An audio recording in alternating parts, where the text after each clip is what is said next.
Aonde? Na internet, quando eu estava procurando uma para a mensagem. Achou? É, A gente está buscando o mesmo lugar, hein, pastor? É bom, a internet é bom, né? Quando é bom bem mesmo. usada é uma bênção. Tem muita ferramenta lá. Muita coisa. Eu tenho uma pergunta, se bem que a minha eu já dei meio que a resposta.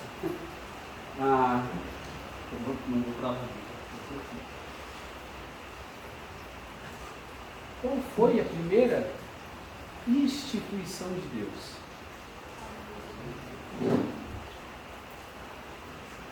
Quase. A primeira foi o casamento. Ele fez a Eva e juntou os dois. Mas a segunda é a família. E hoje nós vamos falar sobre isso, sobre família. Sobre a importância da família, mas em outros aspectos também. Antes de continuar, vamos orar, pedir as bênçãos do Senhor. Pai, nós continuamos, aliás, em Tua presença. Nós já oferecemos os hinos em louvor a Teu nome. Nós somos gratos pelo que o Senhor tem feito por nós.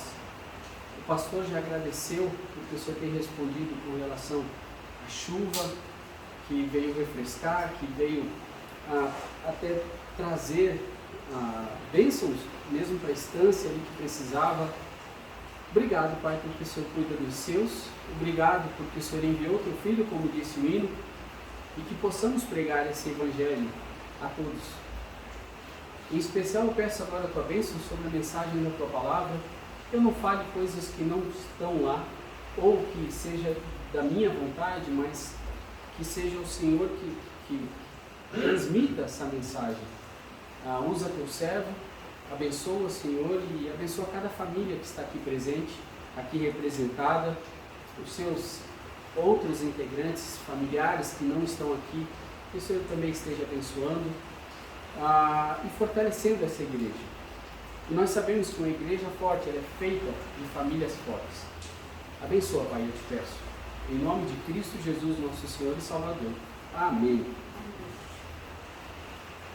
O lar cristão. Efésios 5, abra sua Bíblia. Efésios 5, 18 a 32. Efésios 5, 18 a 32. Nós vamos usar basicamente, vamos abrir a Bíblia em dois textos. Esse é um deles, o outro vai estar em 1 Pedro, no capítulo 3. Mas agora, Efésios 5, dos versos 18 a 32. Mesmo assentados, mas com reverência pela palavra de Deus, eu vou ler e a igreja acompanhará a leitura. Efésios capítulo 5, dos versos 18 ao 32, diz o seguinte, a palavra de Deus: E não vos embriagueis com vinho, em que há contenda, mas enchei-vos do Espírito, falando entre vós em salmos, hinos, cânticos espirituais, cantando e salmodiando ao Senhor no coração, dando sempre graças por tudo ao nosso Deus e Pai, em nome de nosso Senhor Jesus Cristo, sujeitando-vos uns aos outros no temor de Deus. Vós, mulheres, sujeitai-vos a vossos maridos como ao Senhor, porque o marido é a cabeça da mulher, como também Cristo é a cabeça da igreja, sendo Ele próprio o Salvador do corpo. De sorte que, assim como a igreja está sujeita a Cristo, assim também as mulheres sejam em tudo sujeitas a seus maridos. Vós, maridos, amai vossas mulheres, como também Cristo amou a igreja, e a si mesmo se entregou por ela, para santificar, purificando-a com a lavagem da água pela palavra, para apresentar a si mesmo igreja gloriosa, sem mácula, nem ruga, nem coisa semelhante, mas santa e irrepreensível. Assim devem os maridos amar as suas próprias mulheres, como os seus próprios corpos. Quem ama sua mulher, ama a si mesmo. Porque nunca ninguém odiou a sua própria carne, antes a alimenta e sustenta, como também o Senhor a igreja, porque somos membros do seu corpo, da sua carne e dos seus ossos.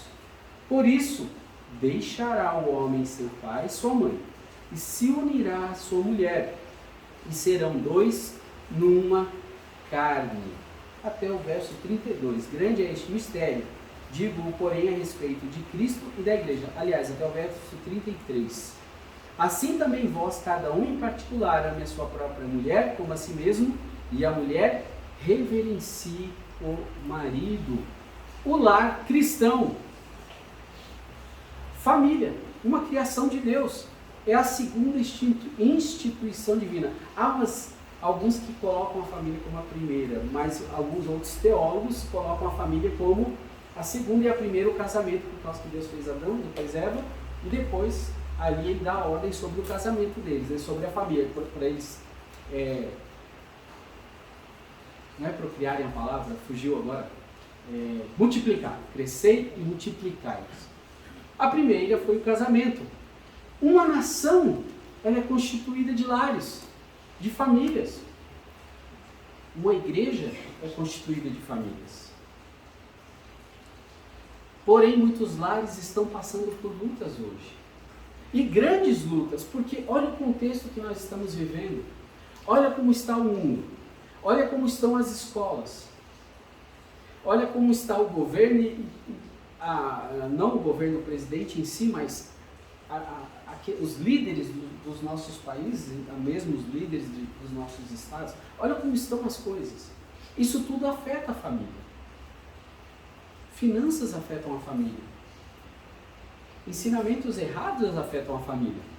Lutas de ordem espiritual, moral e de valores. Como Satanás tem usado esse mundo para solapar, destruir os valores da família. E eles estão começando cedo. É interessante, às vezes eu paro para ver algumas coisas. E eu penso no meu passado, quando eu era criança. A gente, quando é criança, a gente não percebe as sutilezas que aparecem na televisão, né? Dos desenhos animados. As coisas que eles colocam lá.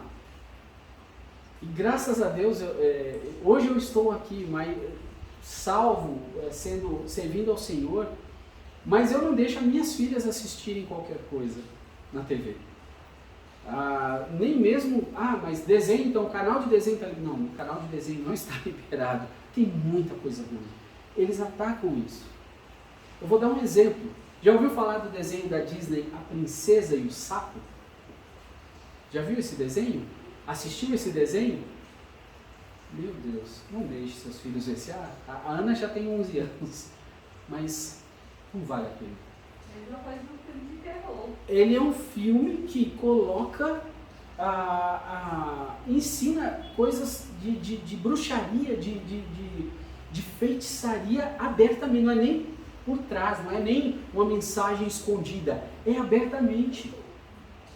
E não só esse, tem muitos outros que ensinam rituais. Isso vai introduzindo a normalidade na mente da criança, que isso é algo normal. E que isso é algo até bom, porque é legal ter poderes. É legal você dominar o seu destino, ou até mesmo atingir alguém que você não gosta, de alguma forma. Conquistar coisas através de magia. Isso vai sendo colocado na mente das crianças. E isso vai se tornando algo natural. E não é só das crianças, não. Dos adolescentes, dos jovens. Vou dar um outro exemplo. Eu acho que o pior, a coisa que mais fez o nosso país afundar moralmente, a Rede Globo de televisão. É uma emissora que fez o nosso país afundar. E eu vou dar um dos exemplos que eu acho que, se não todos aqui, quase todos conhecem bem o que eu vou falar. Eu vi a primeira temporada, a primeira e a segunda. Nessa época, eu acho que eu não era nem crente ainda.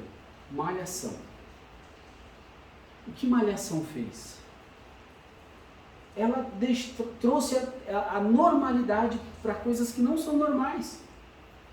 E isso afetou uma geração inteira que foi crescendo, achando que era normal. Quais foram os próximos passos dela?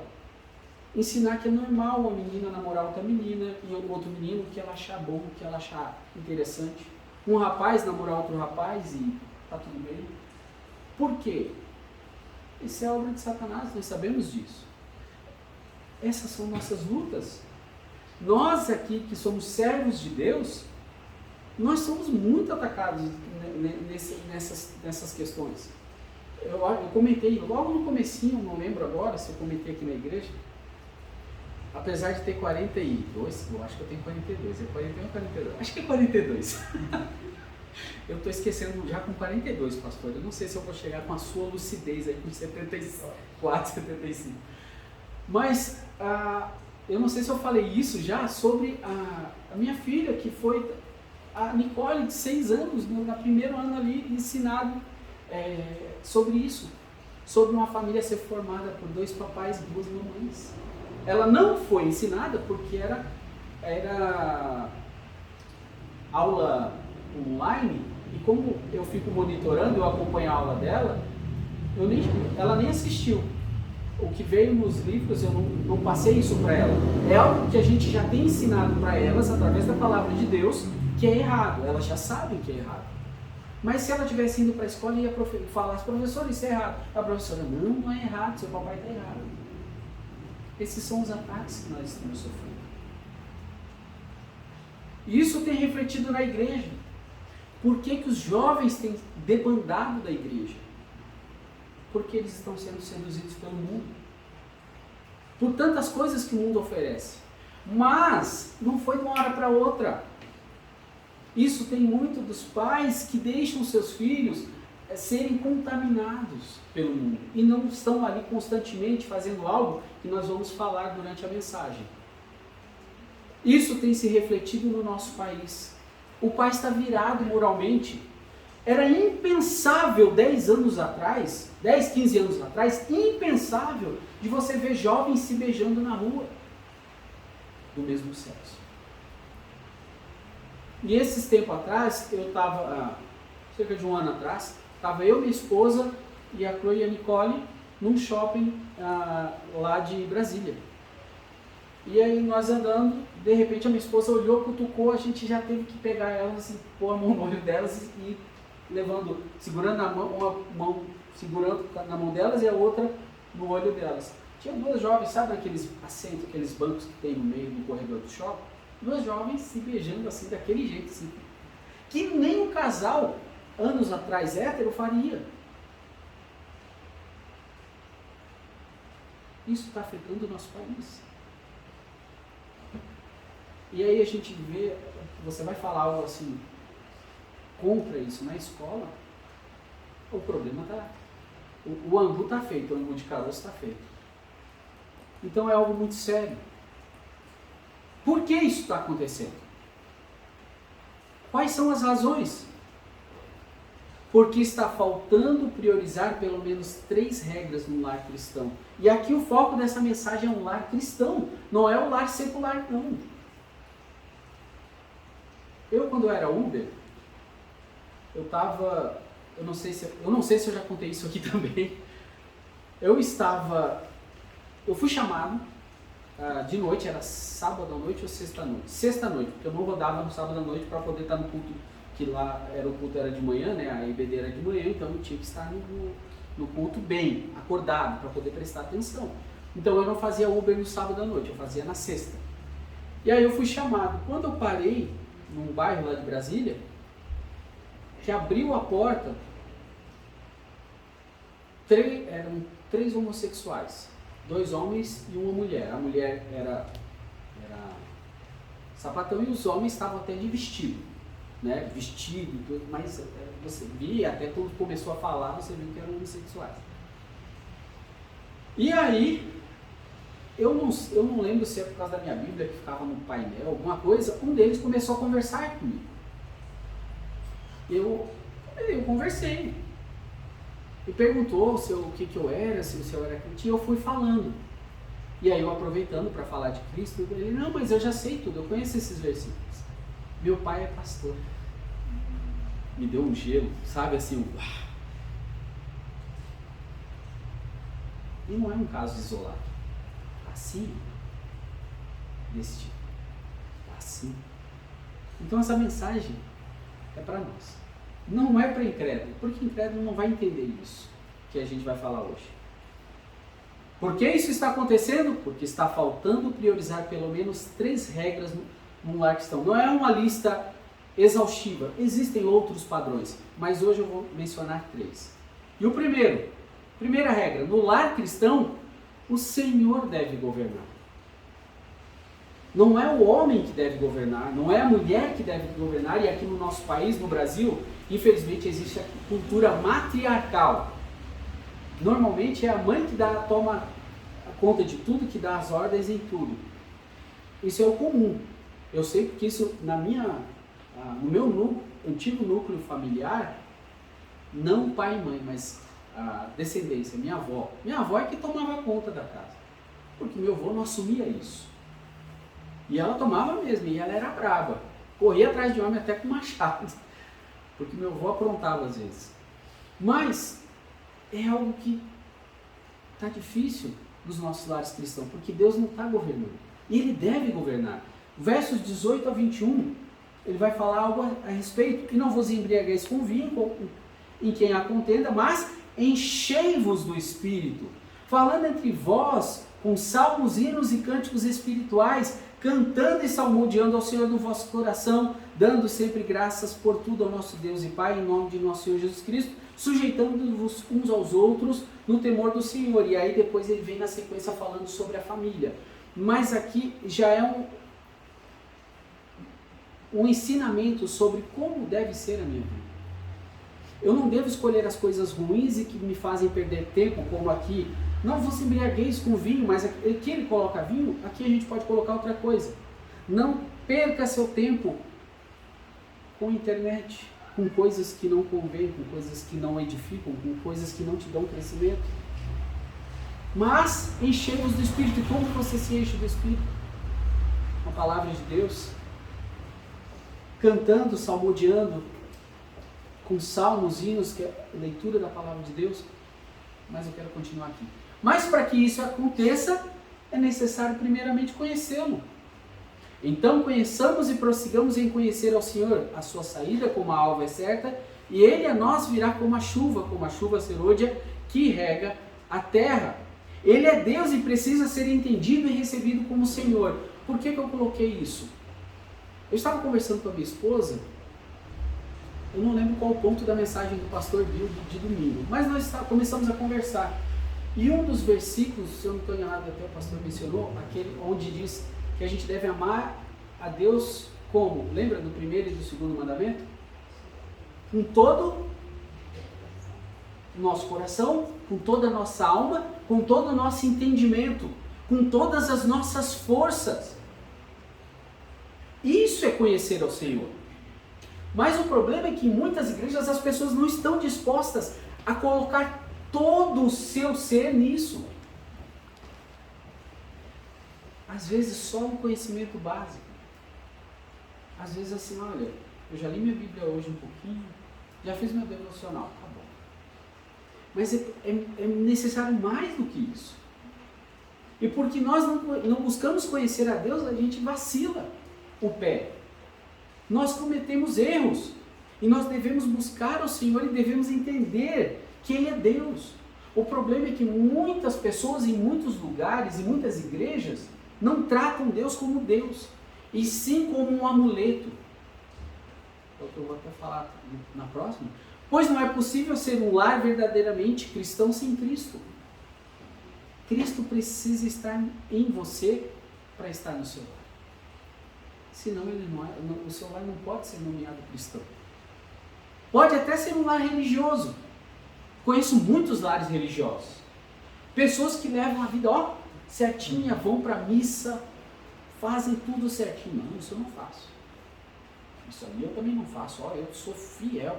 Dão dízimo, dão ofertas, faz tudo certinho, religiosamente.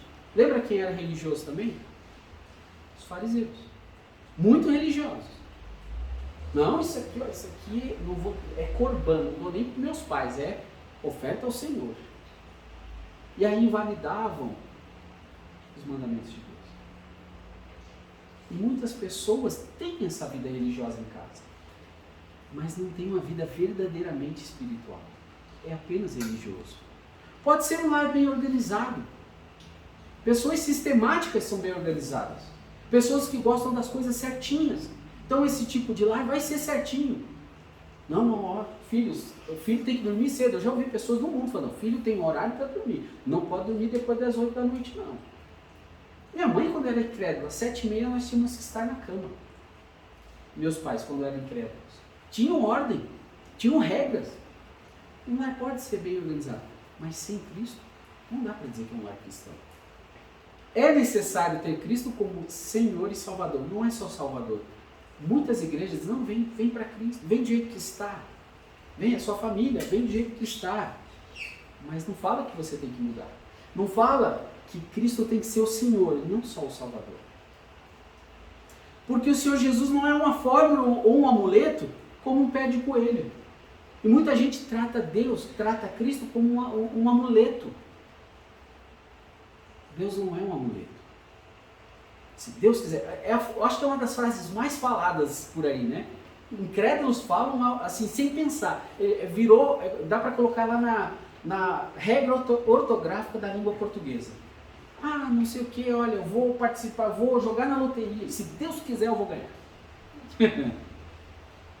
Olha, meu filho está quase conseguindo minha filha está quase conseguindo aquele emprego. Se Deus quiser, vai dar certo. Mas às vezes é um emprego que não edifica, não serve. Eu lembro, uns anos atrás, acho que uns 4 anos atrás, eu vi um absurdo. Inclusive, eu lamentei de não ter marcado o versículo que eu li esses dias, no Antigo Testamento, na lei. Mas eu vi, sabe aquela parte de testemunhos que tem na Igreja Universal? Eles gostam de colocar as pessoas dando testemunho, que são fiéis com seus dízimos, são fiéis com o dinheiro, e sempre o foco é esse, né? Dinheiro. Aí eles colocaram uma mulher que morava, não sei se é na Austrália ou Nova Zelândia, e ela queria dizimar, e ela queria saber se podia. Pergunta a profissão dela. Prostituta. E o que o pastor falou? Deus abençoa a sua fidelidade. Na lei diz que não pode, que isso é abominação. Mas agora eu devia ter colocado aqui, me veio agora esse exemplo na mente. O Senhor Jesus não é um amuleto na nossa vida, Ele não deve ser um amuleto, Ele deve ser o Senhor. Também é necessário obedecê-lo, como Josué obedeceu, conduzindo sua família nos caminhos do Senhor. O pastor Bill falou isso no domingo.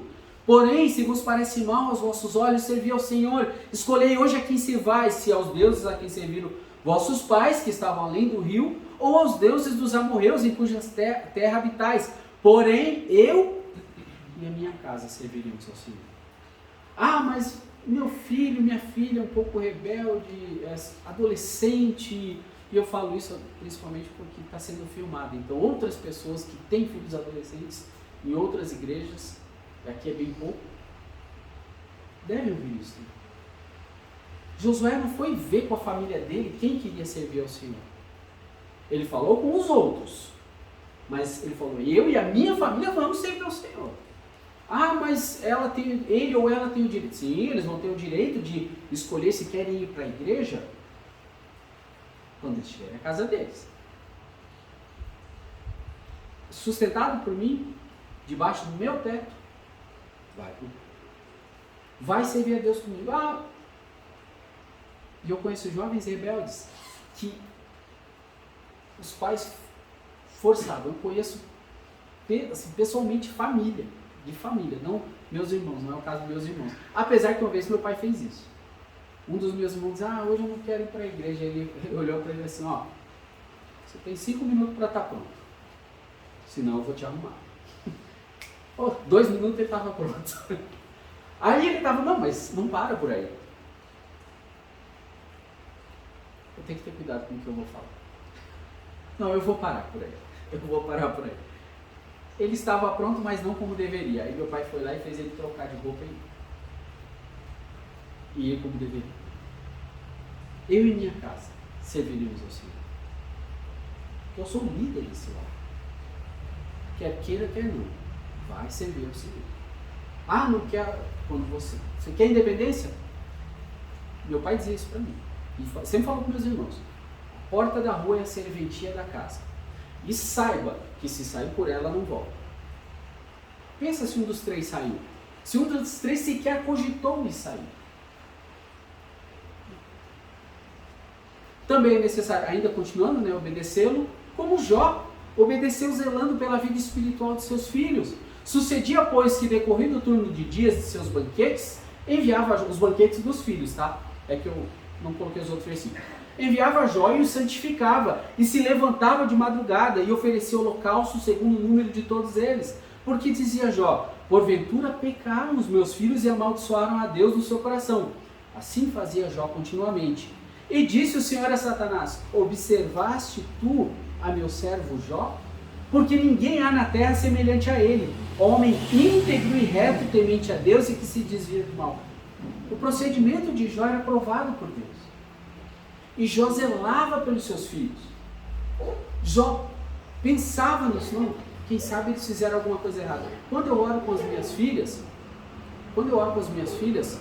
eu sempre, junto delas, elas ouvindo, eu falo, Senhor, perdoa os meus pecados, perdoa os pecados delas também. Trabalhe no coração delas.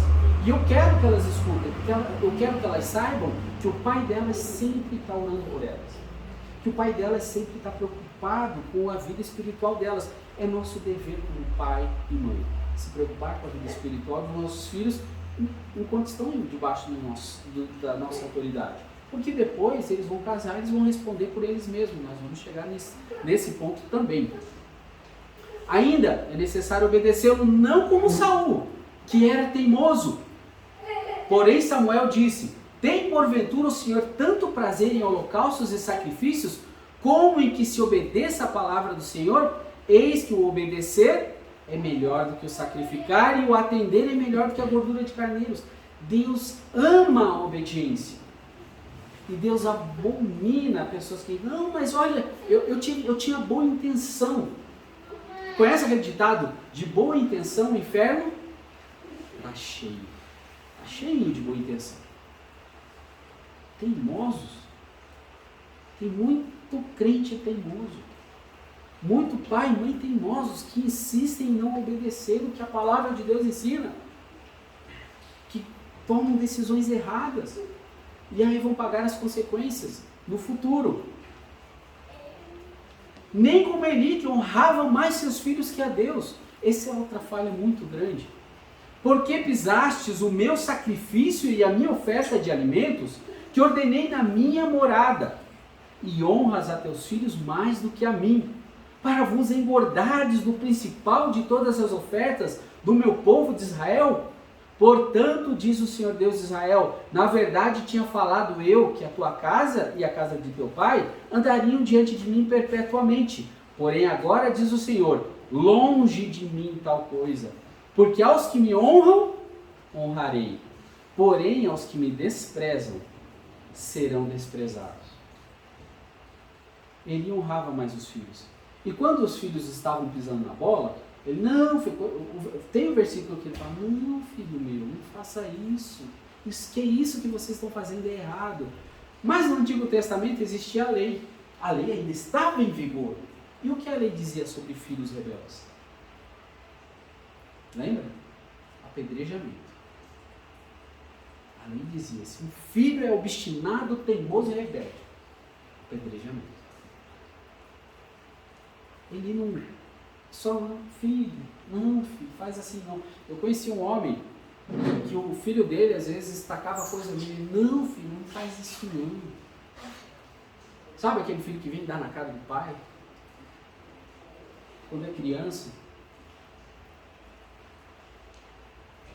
nós temos que colocar os filhos no devido lugar de filhos. Devemos ser amáveis com filhos, sim. Devemos ser carinhosos com os filhos, sim. Eu sou super carinhoso com as minhas filhas. Eu sou super amável com elas. Mas tem um limite. E eu não deixo esse limite passar. Não pode.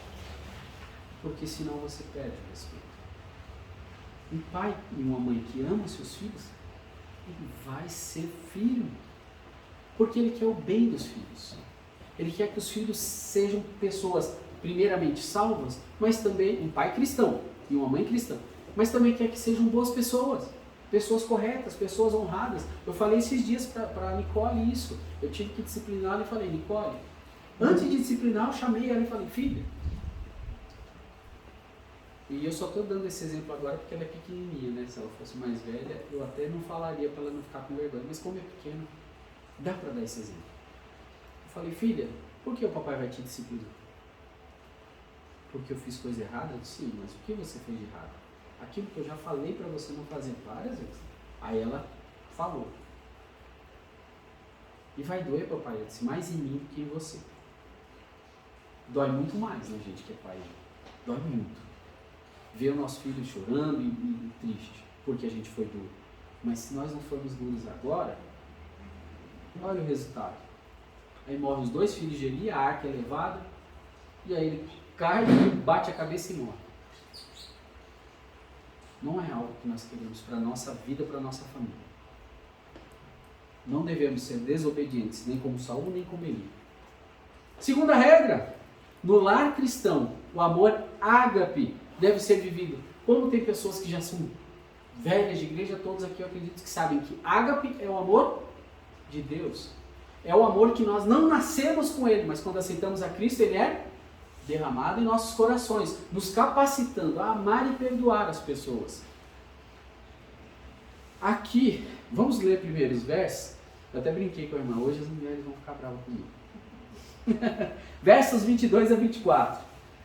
Vós, mulheres, sujeitai-vos a vossos maridos como ao Senhor, porque o marido é a cabeça da mulher, como também Cristo é a cabeça da igreja, sendo ele próprio o salvador do corpo.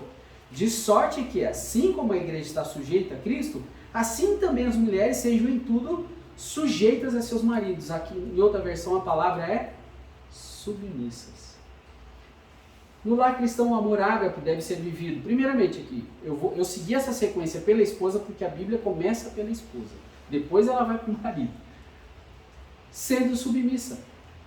1 Pedro 3 vai falar o seguinte: semelhantemente, vós mulheres sede sujeitas, como eu já falei na outra versão, submissas aos vossos próprios maridos, para que também, se alguns não obedecem à palavra, pelo porte de suas mulheres sejam ganhos sem palavra, considerando a vossa vida casta em temor, porque assim se adornavam também, aqui eu pulei alguns versículos, porque assim se adornavam também antigamente as santas mulheres que esperavam em Deus e estavam sujeitas a seus próprios maridos. Como Sara obedecia a Abraão, chamando-lhe Senhor, da qual vós sois filhas, fazendo o bem e não temendo nenhum espanto. Submissas. Esse é o significado no texto no original. Um termo militar grego que significa organizar divisões de tropa, como divisões de tropa numa forma militar debaixo do comando de um líder. Em uso não militar, era uma atitude voluntária de ceder, de cooperar, assumir responsabilidade e levar uma carga. É fácil isso para as mulheres? Não. Por quê? A gente já vai ver sobre isso com relação aos homens. Mas a Bíblia fala sobre isso, sobre submissão. Por quê? Porque Deus criou uma hierarquia. Não é bagunçado, as coisas têm uma hierarquia. E Deus tem um propósito com isso. É mais difícil? Por quê? Por causa do pecado. Por causa da maldição lá em Gênesis. O teu desejo será para o teu marido. A ti cumpre obedecer. Então, é algo muito difícil, é muito complexo falar sobre esse assunto. Agora que eu olhei. Então, não é fácil. Mas a ideia, a palavra submissão. A ideia é que existe uma missão. O homem é como se fosse esse líder general. A mulher está ali para ajudá-lo, para auxiliá-lo, para ser aquilo que a Bíblia chama de cooperadora. Isso não é para ser um fardo. Por que não é para ser um fardo? Depois disso. Também a mulher deve... voltar lá. No lar cristão, o amor ágape deve ser vivido pela esposa sendo submissa e não guardando mágoa. Essa é uma coisa muito complicada. Toda amargura, e ira, e cólera, e gritaria, e blasfêmia, e toda malícia sejam tiradas dentre vós. Para a mulher isso é muito forte. Existem suas exceções, mas a mulher fica magoada. Ela se sente machucada. E nós contribuímos para isso. Nós homens muitas vezes falamos como não se deve falar com a esposa. Muitas vezes nós esquecemos de coisas que não deveríamos. Vou dar um exemplo. Quem já esqueceu o aniversário de casamento?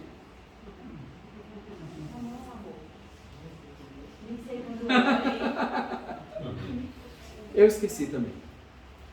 E isso magoou. A dona Gleice, para ela é muito especial isso. É muito importante. E eu magoei ela com isso. Graças a Deus ela já superou. Mas eu esqueci também o dia aniversário já. Eu já fiz isso. Isso são coisas que nós homens somos especialistas em esquecer das coisas. É um dom que a gente tem. E uma maldição. Nós esquecemos. Ao mesmo tempo que a gente não fica guardando a mágoa porque a gente esquece, eu pelo menos eu esqueço ofensas assim com facilidade. Não fico mesmo guardando. Mas para a maioria das mulheres é normal ficar magoada quando a gente pisa no tomate. Essa mágoa deve ser perdoada. Eu conheço mulheres que guardam mágoas de anos, mais de 20 anos de casadas, e já ouvi muito próximo, mas não era minha mãe, essa não era minha mãe, essa era outra senhora que eu conheço, e conta tudo que o marido fez, anos e anos atrás. Não pode. Essa mágoa tem que ser perdoada, tem que ser arrancada do coração, porque isso atrapalha a vida do casal. Que susto, pensei que eu tinha tirado. Suportando-vos uns aos outros e perdoando-vos uns aos outros, se alguém tiver queixa contra o outro, assim como Cristo vos perdoou, assim fazei vós também. É seu dever, irmã. Perdoe seu esposo. Perdoe. Porque você foi perdoada. Por quê? Por Deus. Através do sacrifício de Cristo. E se você foi perdoada, você deve perdoar.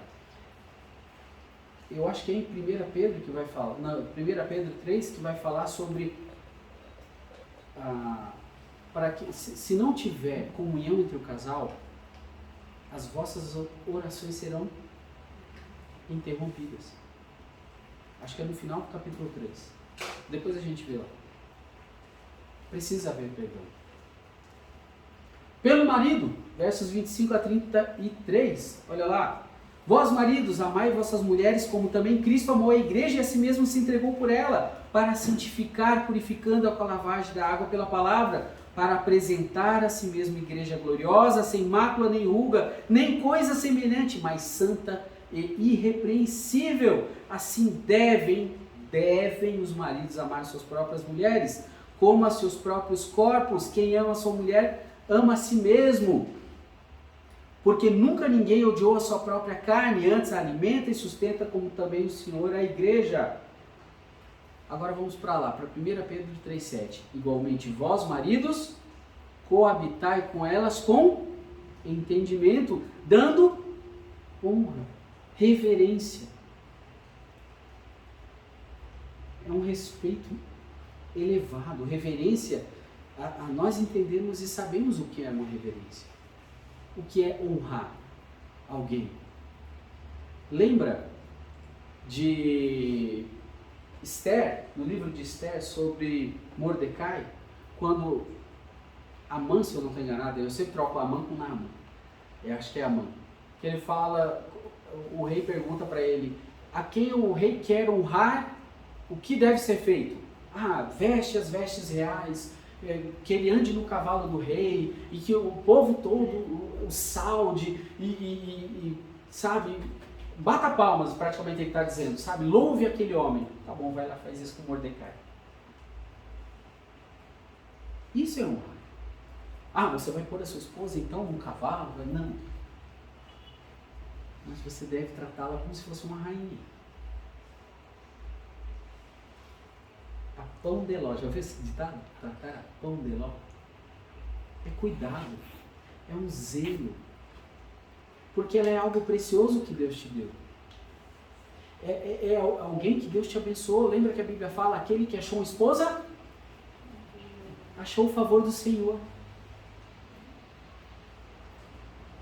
Como vaso mais fraco, como sendo vós os seus coerdeiros da graça da vida, para que não sejam, acabei de falar isso, impedidas as vossas orações. É difícil para a mulher ser submissa quando o marido não ajuda. Não significa que ela não deva ser. Ela deve ser. Porque Deus fez assim, Ele é o cabeça do lar. Mas faz parte do dever do marido facilitar isso. Porque se ele tratar a esposa como Cristo tratou a igreja, como Cristo se ofereceu pela igreja, essa mulher vai se sentir muito amada, muito honrada, muito respeitada. Amando-a, versos 25 a 28, cuidando dela. Mulheres têm necessidades, umas menos, outras mais, mas têm necessidades. Cabe ao marido descobrir qual a necessidade da sua esposa, o que ela preza mais, e atender essa necessidade. Essa semana eu falei para minha esposa, eu disse assim, amor, você precisa comprar alguma coisa, se você precisar, é só me fala, a gente vê no orçamento, mas precisa comprar coisa para o cabelo. Eu sei que mulher usa, gosta, precisa dessas coisas. Hidratante, porque ela estava reclamando que a pele estava seca esses dias atrás, antes da chuva, né? Precisa disso, vamos ver. Cuidado, irmãos. São detalhes que são importantes para a esposa. E ela vai se sentir amada, vai se sentir cuidada. E quem é que vai se beneficiar com isso? Você, meu amado. Nós nos beneficiamos com isso quando cuidamos bem da esposa, porque ela fica tão feliz e tão agradecida que ela retribui.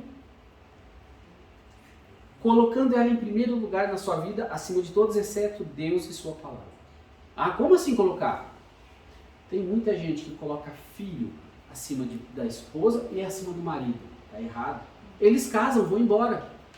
E aí vão ficar os dois. Por que tantos casais na faixa entre os 40 e 50 anos de idade estão se separando? Porque dedicaram a vida em favor dos filhos. Aí os filhos vão embora, acontece o quê? Não sabem o que fazer. É um estranho olhando para outro estranho. Acontece. E está cheio de gente se separando assim. Mais velhos já. Por quê? Porque se dedicaram a vida toda em favor dos filhos. Não. Deve cuidar dos filhos, sim. Deve criá-los, sim. Mas eles não devem ser a prioridade. A sua esposa é a prioridade, o seu marido é a prioridade. Outro problema com o marido é colocar a mãe. A mãe na frente da esposa. Isso é um problema que eu conheço pessoalmente. Graças a Deus eu aprendi, mas eu levei um tempo. E eu sofri. E a dona Gleice sofreu. Por quê? Porque ninguém me ensinou. Eu não tive nenhum aconselhamento pré-nupcial, aquele aconselhamento que teve, eu não tive esse tipo de aconselhamento. E eu achava que eu tinha que... Eu devo respeitar, é minha mãe. Eu tenho que respeitar ela.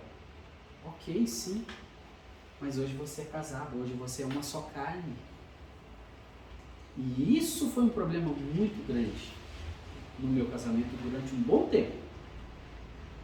Durante um bom tempo. Não deve ser assim.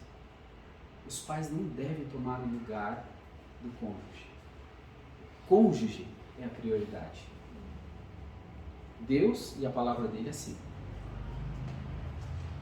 Terceira regra.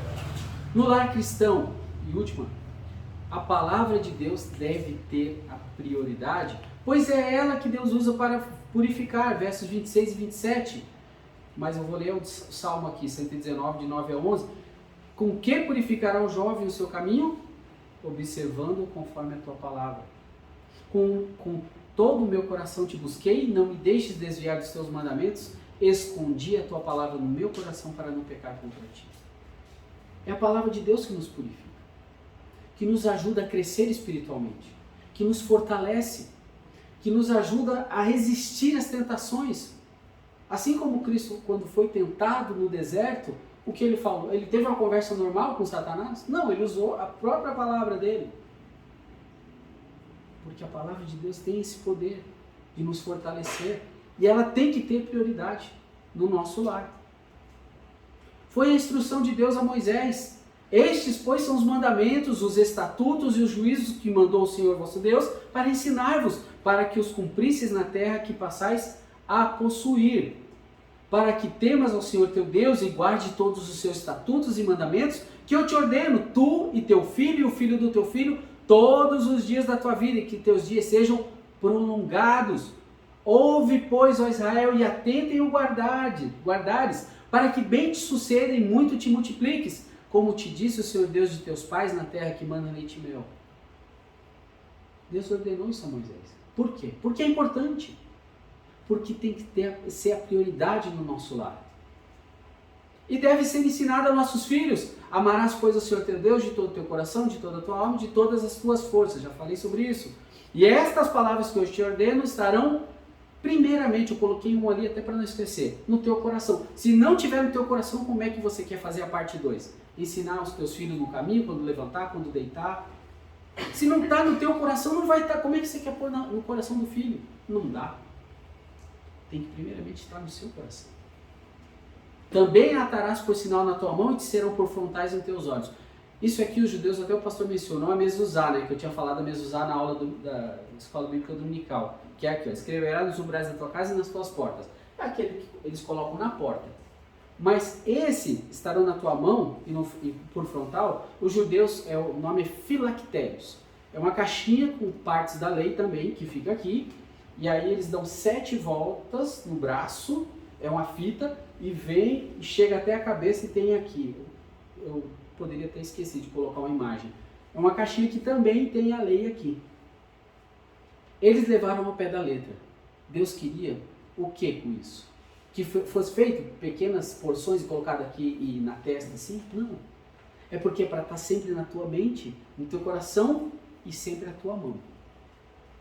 A palavra de Deus tem que tomar conta de nós, da nossa casa, do nosso lar. Conclusão. Eu sei que eu passei pouquinhos minutos, mas eu tenho crédito. Eu sei que eu tenho bastante crédito na casa, de encerrar antes. Há um chamado de Deus para a sua dedicação na vida do lar. Um lar no altar de Deus é um lar forte. Construa um lar forte baseado na palavra de Deus. Amém? Vamos orar? Senhor, obrigado pela tua palavra. Que ela possa, Senhor, estar presente e ter a prioridade em nossos lares. Que o Senhor possa governar os nossos lares. Que nós não lutemos contra isso, Senhor. E que como maridos, esposas, possamos tratar o nosso cônjuge como ele deve ser tratado. Com cuidado, com zelo, com respeito. E ajuda-nos, porque somos fracos, somos pecadores. Mas o Senhor é forte. E o Senhor pode nos fortalecer e nos ajudar a andar nos teus caminhos. Abençoa o retorno para os nossos lares. Abençoa os pedidos que serão feitos hoje à noite. E que o Senhor esteja nos ajudando. É o que eu peço em nome de Cristo Jesus. Amém.